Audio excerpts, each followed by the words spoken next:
Bonjour mes amis, hi guys, green is the color again. First G-Shoak in a long time for me. I got one for my son not long ago, but this one caught my eye as I walked into my usual Seiko shop, which also carries some Casio.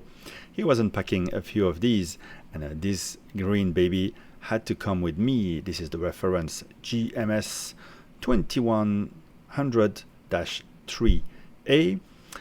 This is the smaller version, which I thought fitted better on my wrist, as you will see in a second.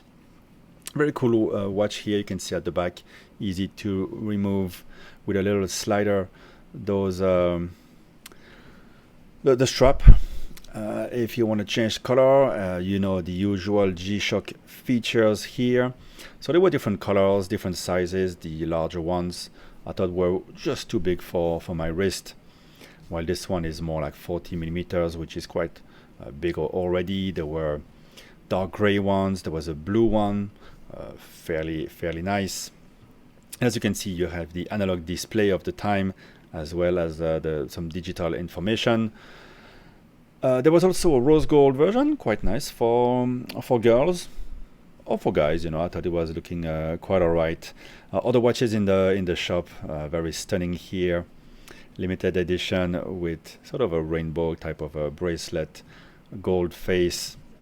Here, this one is a titanium. The other one in titanium had a more of a camouflage look. Very cool looking piece, but not really something for me. And this is a different price range, 12,000 Hong Kong dollar, something like 1,500 US, 1,600 US.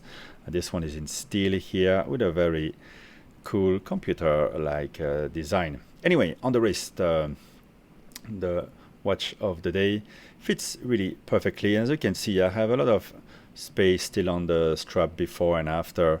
So to me, this 40 millimeter from left to right fits just right. There's no need to go bigger than that. The other ones I thought were just too overwhelming, too much offshore. If I have to mention Audemars Piguet, which we have to mention a little bit here, obviously in the styling.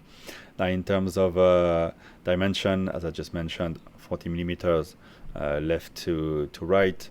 The bezel itself is around 30, 36, 37. From lug to lug is about 45 millimeters, but really when you compress the strap, it ranges around 50 millimeters, so just about perfect, similar to what I would get on a regular watch with a steel bracelet. As you can see, the back of the watch is very flat.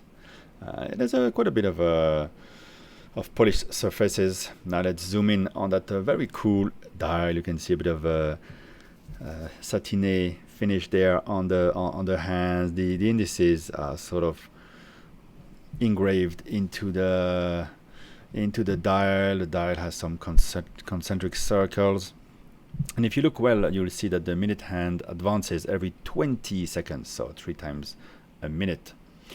Here I've chosen to display the day of the week and the running seconds in a digital format. So pretty cool. So many details on those watches. Some other Casio G-Shocks are totally crazy. This one fairly simple in comparison, and the watch overall quite flat. Wears really great. You could wear that under a suit if if you really like that. See, the brushing is circular on that very Royal Oak-ish type of bezel. The watch is resistant to 200 meters. You can definitely go swimming with it, or skin diving. I don't mean skinny diving.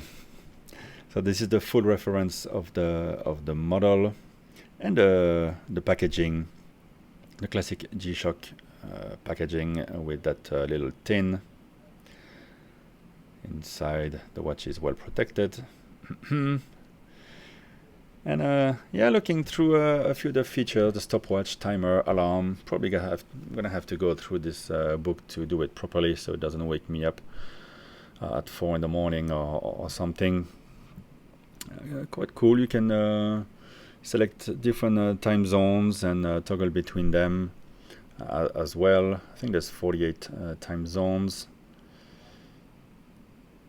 You can also decide whether you want to see you want the watch to adapt to summertime automatically or not. Quite a nice feature. Accuracy plus minus 15 seconds per month. Stopwatch goes for the first hour to the hundredths of a second. There's a timer with a range of 24 hours, 5 different alarms. You can have a beep every hour if you like that. A double LED light as well. Always cool, you know. Since we were kids, we loved those little lights on those watches. And this one here resistant to 20 bar. You can still windsurf with it. Now, although it's a G-Shoak, a few words of warning that you can read in the manual. You shouldn't really wear it in the bath or the sauna, very humid environments. It's not good for the seals. And if you use it indeed a lot in the salt water, think of checking the seals and the gaskets every 1 to 3 years. Really depends how roughly you're going to use your G-Shoak. Also, the analog display can be susceptible to a magnetic field, so be careful.